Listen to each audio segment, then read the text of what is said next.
a diferença entre natureza e caráter. Eu vou dar para vocês 3 pontos principais que mostram a diferença entre natureza e caráter. Natureza, nós herdamos.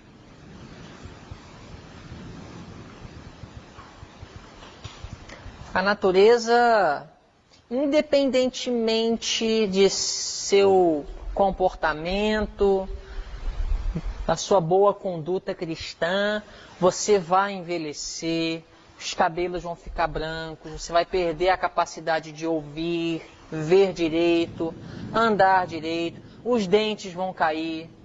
Isso aí nós herdamos. Mas caráter nós não herdamos, nós desenvolvemos.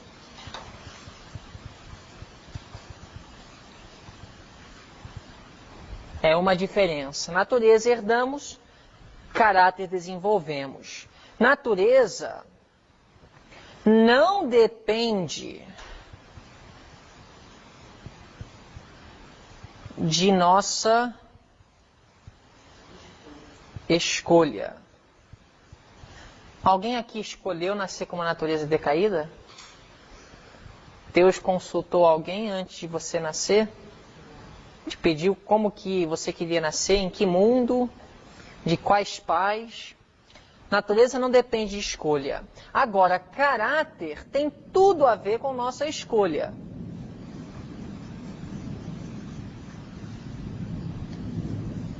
Se caráter não dependesse de escolha, Deus seria injusto ao nos julgar pelo nosso caráter. Seria partindo para o lado da predestinação falsa. Natureza, ela é transformada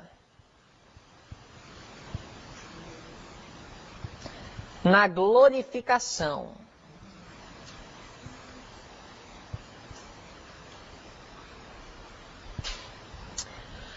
Caráter transformado na santificação.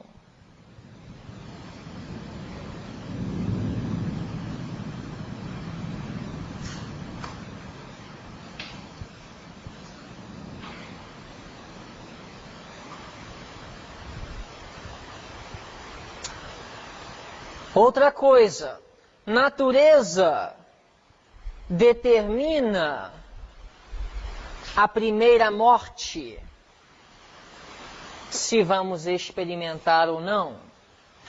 O caráter determina se vamos ou não experimentar a segunda morte, ou a morte eterna.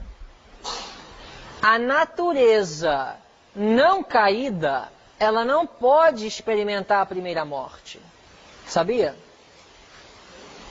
A natureza com a qual Adão foi criado jamais podia experimentar a morte, a degeneração física, mental e moral. A partir de quando que Adão começou a envelhecer e experimentar as consequências que acabam resultando na primeira morte? Depois da queda. Mensagens Escolhidas, volume 1, 256. Tomando sobre si a natureza humana em seu estado, qual é a próxima palavra? Decaído. Cristo não participou, no mínimo que fosse, do seu pecado. Então, aqui nós vamos ver claramente uma diferença entre natureza e caráter. Natureza decaída, mas não participou de seu pecado. Era sujeito às debilidades e fraquezas que atribulam o homem, para que se cumprisse o que for dito pelo profeta Isaías, que diz: Ele tomou sobre si as nossas enfermidades e levou as nossas doenças, Ele foi tocado com a sensação de nossas fraquezas, e em tudo foi tentado como nós. Todavia não conheceu pecado. Então, ter uma natureza decaída não é pecar, não é conhecer o pecado.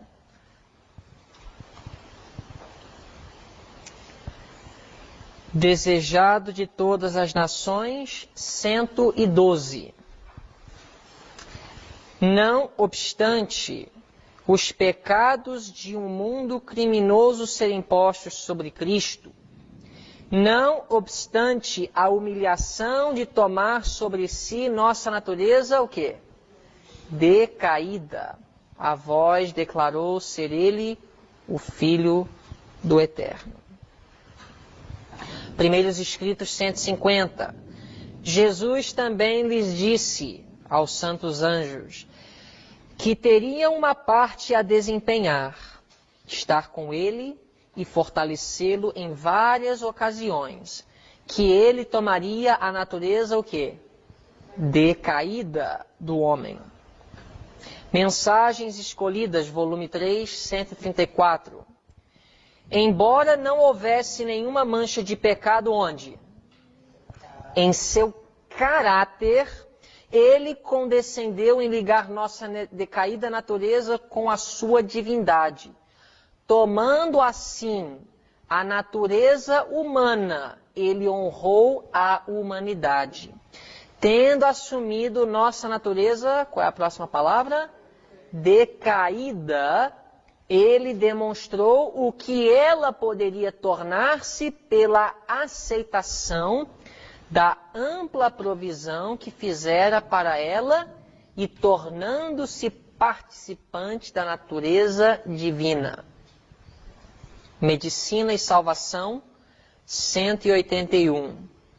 Ele tomou sobre sua natureza sem pecado a nossa pecaminosa natureza, para saber como socorrer os que são tentados. Review and Herald, 15 de dezembro de 1896. Vestido nos trajes da humanidade, o Filho de Deus veio para o nível daqueles que ele queria salvar. Nele não havia engano ou propensão para o pecado. Ela deixa muito claro aqui que ele não tinha propensão para o pecado. Cristo, ele não tinha tendências pecaminosas. Ele era sempre puro e imaculado. Mesmo ao tomar sobre si nossa natureza, o quê? Uma diferença aqui entre caráter e natureza. Ele não tinha propensão para o pecado, ele era puro e imaculado, mas sim, ele tomou sobre si a natureza pecaminosa.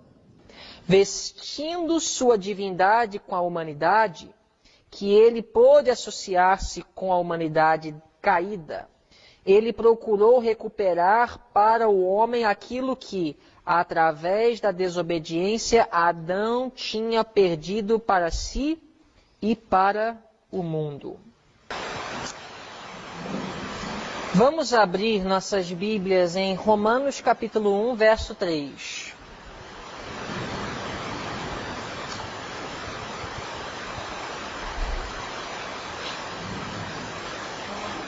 Romanos 1, 3.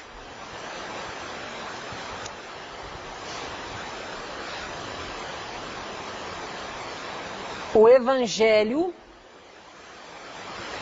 acerca de seu Filho, Jesus, que nasceu da descendência de Davi segundo o quê? A carne, não segundo o Espírito, segundo a carne. Ou seja, ele nasceu da descendência de Davi. Ele é filho de Davi segundo a carne. Que carne é essa? Quando você vê carne na Bíblia, que palavra você poderia usar para substituir? natureza.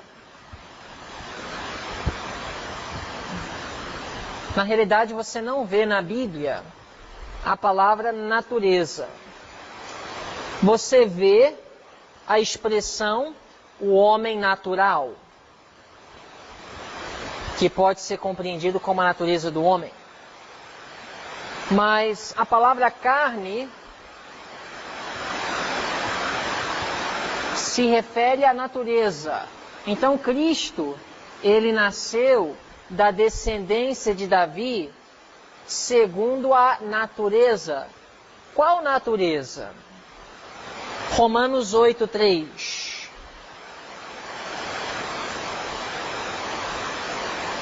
Porquanto o que era impossível à lei, visto como estava enferma pela carne, em outras palavras, o que era impossível o homem alcançar em relação à lei, sendo que ele está enfermo em sua carne ou em sua natureza, Deus, enviando seu Filho, Cristo Jesus, em semelhança da carne ou natureza do pecado, pelo pecado condenou o pecado na carne ou na natureza. Ou seja, com a natureza ou com a carne que ele possuía, ele condenou o pecado. Que carne? Que natureza? O próprio texto fala: carne do pecado. Ou seja, Cristo nasceu de Davi segundo a carne ou natureza do pecado. Ou seja, a natureza pós-queda e não pré-queda. A natureza de Adão era uma natureza antes do pecado, quando ele foi criado. A natureza de Adão, depois do seu pecado, era uma natureza do pecado, a qual ele transferiu para Sete, Caim e Abel. Sete transferiu para os seus descendentes até Noé. Noé transferiu a mesma natureza para Sem. E ele transferiu para seus descendentes até Abraão. E Abraão transferiu para Isaque, Jacó, Judá e seus descendentes até Davi. E Davi transferiu para Salomão e Roboão e seus descendentes até chegar a Cristo. Maria, da descendência de Davi, segundo a carne ou natureza do pecado, não era isenta da lei da hereditariedade. Maria herdou de seus pais uma natureza pecaminosa. Maria, entretanto, ela tinha um caráter puro. Ela era uma jovem consagrada. Deus, ele não escolheu qualquer um para ser mãe de Cristo. Ele escolheu alguém que poderia dar para Cristo uma boa influência pré-natal para que ele pudesse nascer com as maiores vantagens possíveis aos seres humanos. Nem todos os homens nascem com as mesmas desvantagens. Todos nascem com a natureza do pecado. Todos podem ser vitoriosos sobre o pecado.